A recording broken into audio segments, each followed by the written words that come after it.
In 1975, Sony introduced the Betamax home video cassette recorder. In 1976, JVC introduced the VHS format. By 1988, VHS had won.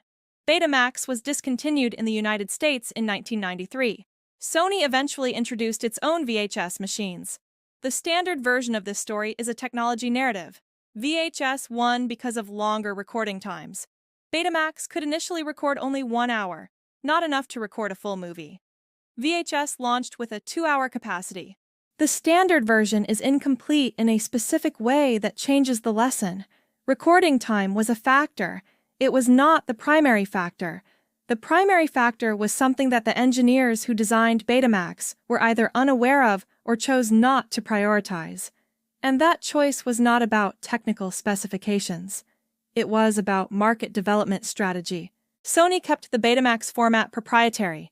JVC licensed VHS to every manufacturer willing to produce it. By the time the format war was at its most competitive, VHS was available from Panasonic, Hitachi, Sharp, Mitsubishi, Magnavox, and RCA. Betamax was available only from Sony and a small number of partners. The rental market that emerged in the late 1970s was the decisive competitive arena. Video rental stores needed a format that would accommodate the largest possible customer base. More customers had VHS players, so rental stores stocked more VHS titles. More VHS titles drove more VHS player sales. More VHS player sales drove more VHS titles in rental stores. The network effect was self-reinforcing and, by the early 1980s, irreversible. Technical quality did not drive this outcome. Market development strategy did. And the superior technical product lost to the inferior one, not because customers chose quality lower, but because the inferior product's manufacturer had built a distribution network that made the customer choice irrelevant to the format's survival. The pattern that Betamax established, superior technology, proprietary distribution, lost to inferior technology with open distribution, has recurred across technology markets with sufficient consistency to be one of the most predictable failure modes in the industry. Laserdisc offered substantially better picture and sound quality than VHS. It was larger, more expensive, and non-recordable. It never achieved the consumer penetration that would have made it the standard format. DVD, technically inferior to Laserdisc in some dimensions, recordable and cheaper, achieved what Laserdisc never could, partly through broader manufacturing partnership. The Macintosh operating system was, by the assessment of most users who worked with both, more intuitive and more reliable than Windows in the late 1980s and 1990s. Windows ran on hardware from dozens of manufacturers. The Mac ran on hardware from one company. By 1995, Windows' market share was approximately 90%. Google Plus launched in 2011 with genuine technical advantages over Facebook at the time. Better privacy controls. The Circles feature that allowed more nuanced audience targeting than Facebook's binary friend-not friend model, cleaner interface design, and tighter integration with Google's search and advertising infrastructure. By 2019, Google had shut down the consumer version. The lesson that these cases consistently teach is not technology doesn't matter. Technology does matter. The lesson is more specific.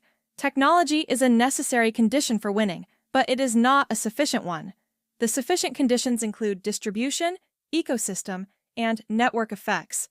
And these are often determined not by the quality of the technology, but by the decisions made about how to distribute it. Have you ever watched a technically superior product lose to an inferior competitor for reasons that had nothing to do with the quality of the technology? Leave a comment.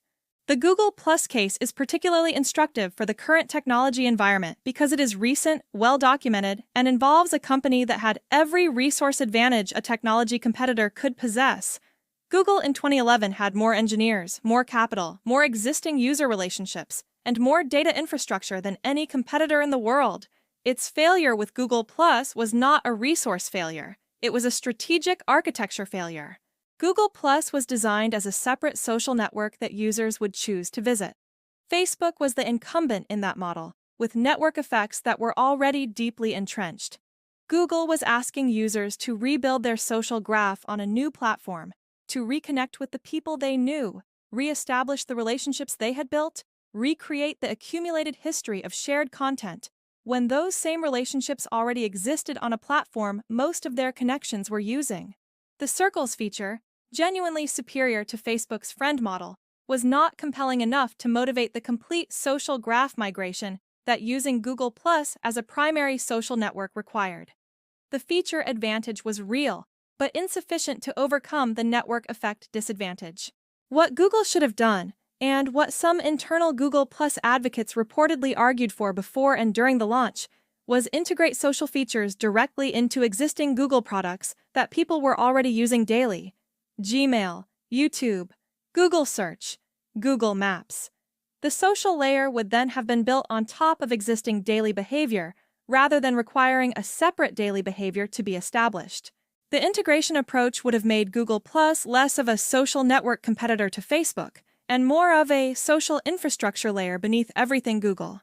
The network effect would have accumulated through existing Google usage rather than requiring new Google Plus usage to be established.